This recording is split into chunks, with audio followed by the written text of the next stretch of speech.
The resources of soldiers in Russia are also finite, and even in a conflict with a numerically inferior opponent, Russia could reach the limits of its recruitment capacities. Although Russia has a male population of around 70 million, this does not mean that all these men could be available for the military. In the end, even a much more populous country may not be able to recruit enough soldiers. I will explain why here in this video.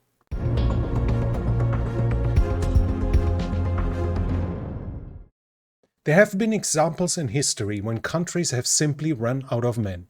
When Francisco Lopez and his remaining troops were defeated in Paraguay in 1870, at least 80% of Paraguay's male population had died in the Triple Alliance War that had broken off.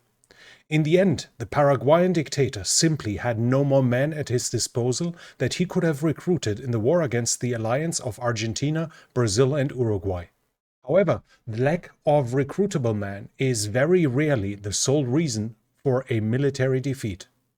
For although many millions of men were not yet under arms in the Third Reich, the Wehrmacht was not only materially, but also personnel-wise, far outclassed in the end. All this despite the fact that tens of millions of men had not yet been drafted into the military. Russia could also face a personnel crisis, even if millions of men fit for military service are available. In this video, we therefore want to discuss 1. Why Russia already has manpower problems. 2. What the consequences of forced recruitments would be. And 3. A dilemma that threatens the stability of the government and the country. Of course, not every man is fit for service, but even fewer can be conscripted for other reasons. Even during war, the mail still has to be delivered, the factories still need workers, someone has to drive the bus, and the police still have to pursue criminals. The Public Order Office will also continue to check whether you have parked properly or whether a house has been illegally converted, at least in Germany. Even during war, a country has to maintain order and carry out a variety of other tasks beyond the military. The Third Reich tried to assign as many of these tasks as possible to women and forced laborers, but still only managed to conscript about 17 to 18 million of a population of about 70 million, about half of all men. Russia itself would still have tens of millions of potential recruits if it took such radical measures. However, this is precisely where the problem lies. After the declaration of partial mobilization alone, 700,000 Russians left the country. Even before that, over 400,000 had fled the country after the start of the war. Some have returned, but by no means all of them. Some of the returnees have accepted their fate due to a lack of financial resources, or they have trust in Putin that he will not carry out any further mobilization or that they will be exempt because of their work. Soldiers are becoming more and more expensive. While Ukraine still has too few soldiers due to the delay in mobilization in autumn of 2023, although several million men are still fit for military service, the Russian problem is also homemade. The 2022 invasion was carried out with too few soldiers for a seriously resilient Ukraine, and attempts to make up the shortfall with volunteers failed. Russia therefore had to mobilize and call up 300,000 men. The resulting mass exodus from the country made it abundantly clear to the Kremlin what the population thinks of forced service in war. Since then, volunteers have been thought through financial incentives. Quite successfully, to be honest. At the end of last year, the general consensus was that Russia would not only be able to compensate for its current losses with new recruits, but would even be able to build up a small number of personnel. However, this well-functioning system has not only led Russia to treat its soldiers' lives carelessly, the system now has serious problems. While it is probably not wrong to say that in the summer of 2022 the idealists dominated among the recruits, since mobilization the financial incentive has been the decisive factor. Those who wanted to fight for their country joined the army in 2022, while those who were reckless or urgently needed money joined in 2023. By now, most Russians are probably aware of how great the individual risk going to war is, so those who are not short of money are becoming increasingly reluctant. We have very good figures from Moscow. In August 2023, 3,000 volunteers signed up, practically an entire brigade. In June 2024, there were just 1,000. Most of the Russians who signed the contract there had financial problems, and a further 10% were foreigners. So after the Russians were siphoned off with the greatest financial hardship, and at the same time the casualty figures from the front became clear, the willingness to fight for Russia fell drastically. Since then, Moscow had to increase the premium to 1.9 million rubles just for signing up in order to find more volunteers. With an average income of just $570, each volunteer now receives $20,800 just for signing up. That's a 3-year salary. On top of that, however, there is a further bonus from the government of the Federation of 400,000 rubles, which has just been doubled. So another $4,400 or 7.5 months salary. In addition, Moscow pays another 50,000 rubles a month, i.e. $550 on top of the regular salary for a year. In total, each Moscow recruits receives 5.2 million rubles, $57,000 in the first year. This has caused the numbers to rise again, but also the problems. The federal subjects are now in a bidding war, as bonuses are paid according to the place of recruitment. At the same time, there is competition with the federal government to satisfy it with the number of recruits. St. Petersburg is now at 1.6 million. Bonuses have multiplied and 15 regions now pay 1 million annually. In Karachi-Cherkassia, the 1.6 million bonus is 68 times higher than the average salary. Only 11 still give bonuses of less than 400,000. Only 2 federal subjects do not pay a bonus. The ideological recruits are now largely exhausted. Money alone is currently the motivating factor. With high losses, this requires constant price increases. The subsequent salary inflation not only generates horrendous costs for the Russian state. The rising prices in particular also mean that more and more men from regular backgrounds are now succumbing to the lure of pay. However, these men are increasingly likely to be the ones needed for the economy. The latter must therefore follow suit with salaries. They don't have to pay the same wage as the military, of course, because assembling drones is not as dangerous, but the gap must always be kept within limits. This not only forces Russia to spend a lot on the salaries of its soldiers, the rest of the productive economy also has to pay more. This forces state-owned defense companies to enter into a financial bidding war with the military, which is also state-owned. The state must therefore raise salaries against itself. This has led to such absurd results that even entrenchment workers in Kursk can now receive up to 371,000 rubles a month. So while soldiers' pay is rising, the state's other costs, including its military spending, are also increasing without leading to higher productivity. Russia started the war with a full war chest and low national debt. It is primarily an exporter of raw materials, so its products continue to find buyers.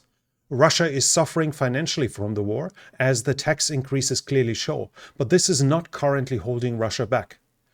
If it wins enough soldiers with its spending, then it is worth the expenditure. However, despite its numerical superiority at the front line, Russia has too few soldiers.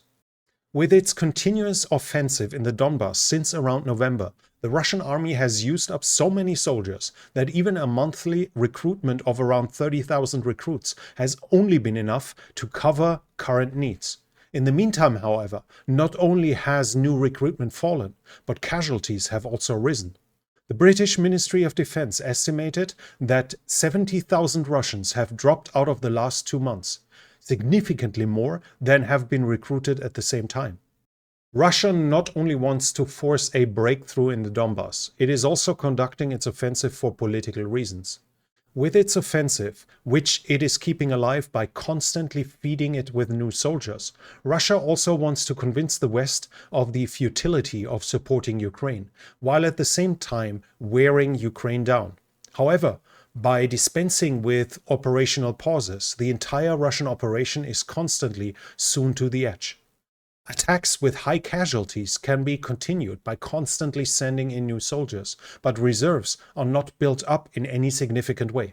This can now be seen in Kursk. In order to stop the Ukrainians and throw them back in time, Russia cannot fall back on strategic reserves, which one would expect from a numerically and materially superior enemy. And that is Russia in relationship to Ukraine. Instead, it has to gather individual battalions because there are simply no reserves that are not needed in the Donbass. The moment Ukraine took the risk of not simply sending more personnel to the Donbass despite its inferiority, Russia was left without soldiers. However, to say that Russia lacks soldiers is only partially correct. Russia has a 6-digit number of soldiers in its army that were not deployed in the Ukraine war. Conscripts. After the heavy losses of conscripts in Chechnya and Afghanistan, the Russian government decided that no conscripts would be used in anything other than the defense of the country in a war. Apart from a few breaches at the beginning of the full-scale invasion in 2022, this was adhered to. Now Russia has no choice but to bring in conscripts to stop the Ukrainians because it has no regular troops to do the job instead. However, unless Russian recruitment efforts regain sufficient momentum through financial incentives, Russia will soon be faced with the choice of either using its conscript like the other soldiers on the front line, or carrying out another mobilization. Both are associated with high risks. Conscripts could already be legally deployed almost anywhere. Following the annexation of the 4 other oblasts, the entire combat zone apart from Kharkiv Oblast is Russian territory from a Russian perspective, and the deployment of conscripts is therefore a defense of the country. If the outcry over the current deployment remains manageable, it can be assumed that Russia will also consider deploying conscripts in the south. In doing so, however, Putin would run the risk of incurring great disapproval from the population, as had already happened in Chechnya and Afghanistan. The fact that the demographic crisis would also be exacerbated by the death of young men even before the start of their own families would be added to this. However, the alternative, further mobilization, is at best a choice between the devil and the Beelzebub. According to opposition media, parts of the government wanted to call for further mobilization after the start of the Ukrainian Kursk offensive. This also happened after the military catastrophe of the Ukrainian Balaklia offensive.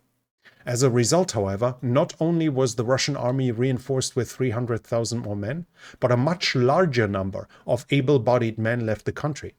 Even if some of the 700,000 have returned by today, 920,000 people had already left the country.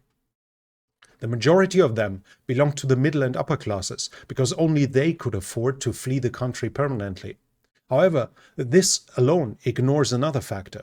In order to prevent a mass exodus in the event of further waves of mobilization, Russia left it at one mobilization. The 300,000 men drafted are explicitly not rotated. The only prospect of those mobilized to leave the war are fourfold. First, Russia wins and the war is over. Secondly, they become too old during the war and are therefore discharged from the service. Third, they are so badly wounded that it is out of the question for them to serve again. Or fourth, they fall. The next wave of mobilization will therefore not only drive those who generally refuse to participate in the war to flee. The fact that previous mobilized soldiers were not rotated, even after 2 years in the war, does not even allow the hope, I can survive a year, I'll be lucky. The next mobilization is likely to result in another wave of refugees, which will not only deprive the military of potential recruits, but also hundreds of thousands of workers from the economy. In fact, the wave of refugees should even be larger, at least if the refugees can afford it.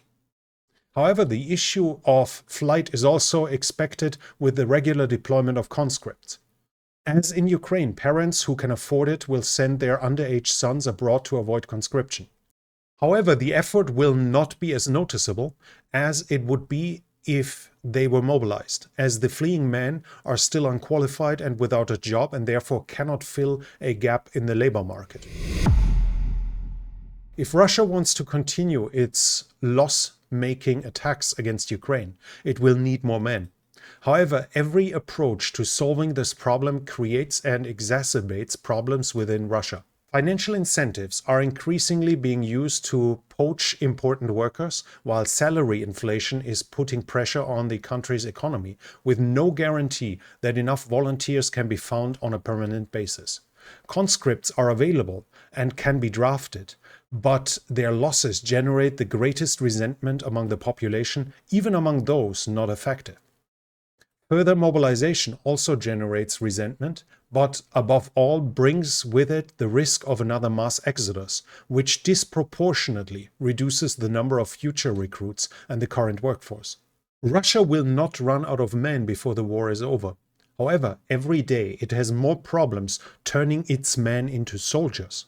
No matter which of the three paths the Russian government takes, the costs to Russia is considerable and increases with each additional day of the war.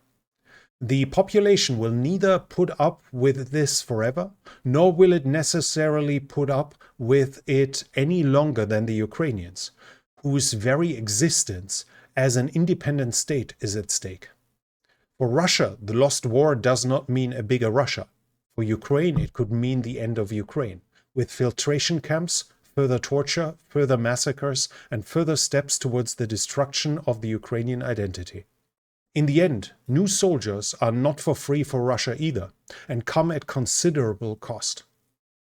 It may well be that Russia will be able to bear these costs for longer than Ukraine, but it is also anything but guaranteed. This is why Russia could run out of soldiers even before Ukraine. If you like this video, please give it a thumbs up, leave your comment in the comment section. Do you think it is actually possible that Russia runs out of soldiers, not out of men, before Ukraine? And if you're new here, I would like to invite you to subscribe to the channel and hit the bell icon so you don't miss future videos. This channel is only possible because of the support of viewers like you. If you like to support the channel, you can do so by the means in the description, but that's it from me for now. Thank you for watching and I'll be back.